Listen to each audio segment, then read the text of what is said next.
আসসালামু আলাইকুম। এটা হচ্ছে একটা রিজার্ভ, বুশল্যান্ড কনজারভেশন রিজার্ভ। এটা মেলভিল বার্ড স্যাংচুয়ারি, সো পাখিদের একটা অভয়ারণ্য আর কি। এটা এন্ট্রান্স খোলা, বাট এটার ভিতরে ঢুকতে চাইলে মানে এখানে ওনারা এনকারেজ করছে যে জুতা ভালো মতো ওয়াশ করে ভিতরে ঢুকতে, কারণ এক ধরনের ডিজিজ আছে, রোগ যেগুলা গাছগুলার মেরা ফেলাইতেছে, জবজারগুলা। তো যার কারণে ওনারা আর কি ডিরেক্ট করে যে নট টু হ্যাভ এনি কোনো ধরনের সমস্যা, কোনো ধরনের ডিজিজ আমাদের যে জুতা আছে, জুতার মাধ্যমে যাতে এটার ভিতরে না যায় অন্য জায়গার থেকে। এই কারণে ওনারা এনকারেজ করছে। এই জায়গাটা আসলে অনেক সুন্দর, বার্ড স্যাংচুয়ারি বলা হয়েছে এই কারণে। জায়গাটা খুব ঘন ড্যান্স এবং পাখিদের অভয়ারণ্য আর কি। তো এই আর কি বেসিক্যালি এটা হলো একটা মাঠ আর কি। এটার মধ্যে মানুষ কুকুর ট্রেনিং দেয়। ওই যে আজকে তো শনিবার, সবাই কুকুর টুকুর নিয়ে আসছে ট্রেনিং করার জন্য, ঘুরতেছে প্লাস ট্রেনিং। আজকে তো ওদের উইকেন্ড।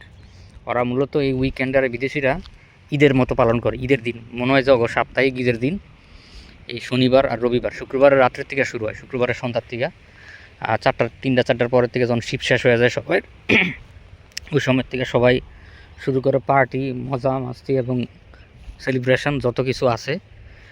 এবং এটা ওরা চালায় রবিবার বিকাল পর্যন্ত, রবিবার বিকাল সন্ধ্যা আর কি। রবিবার সন্ধ্যার পরে এরপর ওরা একদম টোটালি স্লিপ সাইলেন্ট, কারণ এরপরের দিনও আবার পুরোপুরি কাজে যাইতে হইব। তো ওরা আসলে মূলত ওদের লাইফটারে এইভাবে ম্যানেজ করে আর কি, যেটা আমি আর কি অবজার্ভ করছি এই কয়েকদিনে। এই আর কি। তো দ্যাটস বেসিক্যালি ইট। এই আর কি। তো আমি ওদিকে নামছিলাম ড্রাইভ করা উবারের পরে, তো অর্ডার আর আসতেছিল না। তো চিন্তা করলাম এই জায়গাটার পাশে দিয়ে যাইতেছি, তো ওই জায়গায় গাড়িটা পার্ক করে একটু আইলাম আর কি,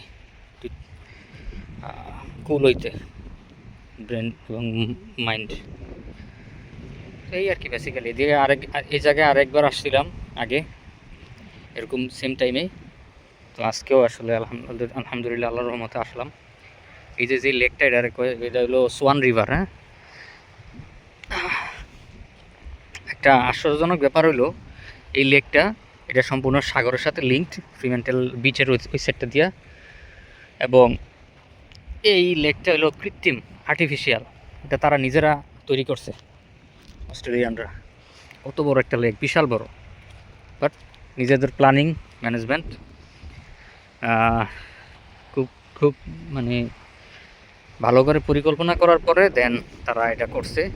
এবং যার কারণে মানুষ মনে করে যে তারা লেকের পাশে আছে, ন্যাচারাল রিজার্ভের পাশে আছে আর কি, যদিও সাগর থেকে অনেক দূরে জায়গাটা মোটামুটি।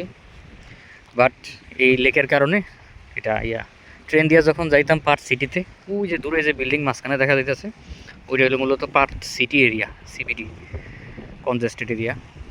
সো আমরা যখন ট্রেন দিয়ে ট্রাভেল করতাম এই মার্টক থেকে ওই জায়গায়, তখন এটার পাশ দিয়ে যাইতাম, দেখতাম আর কি। সিনারিটা অনেক সুন্দর মাশাআল্লাহ। আজকে একদম কাছাকাছি, ইন টাচ, সেম, একদম কাছাকাছি এসে পড়ছি। কারণ এই যে লেকটা, এটা পানিটা মূলত সাগরের থেকে আসে, লবণাক্ত টোটালি। আর এই যে ঝিনুকের এই যে গুঁড়া দেখতেছেন, এগুলি সব ওই লেকের থেকেই, সাগরের থেকে এখানে আসছে, আর এখান থেকে তারা এদিকে নিয়ে আসছে আর কি, নিয়ে এই জায়গাটাতে স্প্রেড করে দিছে যে মানুষ হাইকিং করে, কুকুর ট্রেনিং দেয়, এই আর কি। সুবহানাল্লাহ, অনেক সুন্দর জায়গা। আল্লাহু আকবার, আল্লাহু আকবার। আল্লাহ তাআলা মানুষের জ্ঞান দিছে, আকল দিছে, নলেজ দিছে। মানুষ তার নিজের নলেজ ব্যবহার করে আল্লাহর সৃষ্ট এই দুনিয়া, এই জায়গাটারে মানুষ আরও সুন্দর করে, মানে আরও সুন্দর করতে পারে মানুষের যদি ইচ্ছা থাকে, সদিচ্ছা। দ্যাটস ইট, আর কিছু লাগে না। এটার উজ্জ্বল উদাহরণ হলো এই যে এই জিনিসটা, যে জায়গাটাতে আমি আসলাম, কৃত্রিম লেক প্লাস এই যে গ্রাউন্ড। সো এই আর কি। আমাদের দেশে তো এরকম কোনো কিছুই নাই। আমাদের দেশ হলো জাস্ট কনজাম্পশন করো এবং নষ্ট করো। বিদেশের এই মানে সবচেয়ে ভালো যে জিনিসটা হলো এই জিনিসটাই। এছাড়া আর অন্য জিনিস অনেক কিছু আছে যেগুলো মানুষের কাছে ফেভারেবল না আমাদের জন্য, বাট এই একটা জিনিস যেটা প্রেস করতে হয় যে it is favourable for everyone. Okay, ঠিক আছে, আল্লাহ হাফেজ। আজকে এই পর্যন্তই। ওই যে একজনে কায়াকিং করতেছে, you see this guy is doing kayaking. So এই আর কি যে এই লোকটা হয়তো দেখা গেছে যে উইকেন্ড মানে উইকডেজগুলোতে প্রচুর পরিশ্রম করে, হার্ডওয়ার্ক করে। তো যে পরিমাণ স্ট্রেস, ফিজিক্যাল স্ট্রেস শরীরের মধ্যে তৈরি হয়, সেই স্ট্রেসটা সে এই যে কায়াকিংয়ের মাধ্যমে রিলিভ করতেছে। এনজয়ও হইতেছে, জার্নিও হইতেছে, ঘুরাও হইতেছে, at the same time physical exercise হইতেছে তার আপার বডি, হাত থেকে একদম কোমর পর্যন্ত আপার বডি ড্রাইভিং। আর বেসিক্যালি তার তেমন কিছু করতে দিতেছে না, কারণ সে বাতাসের অনুকূলে চলতেছে। যদি ফলো করেন যে ঢেউগুলা, বাতাসটা ওইখান থেকে আসতেছে, ডান থেকে বামের দিকে যাইতেছে। সো সে বেসিক্যালি ওই জায়গার থেকে গাড়ি ইয়াটা স্টার্ট করছে যেখানে, তেমন কিছু তার করতে হইতেছে না, জাস্ট সে একটা ইয়ে করতেছে আর কি। ওকে, দ্যাটস ইট। সবাই ভালো থাকেন, আমার জন্য দোয়া করেন। আল্লাহ হাফিজ। আসসালামু আলাইকুম রহমতুল্লাহ।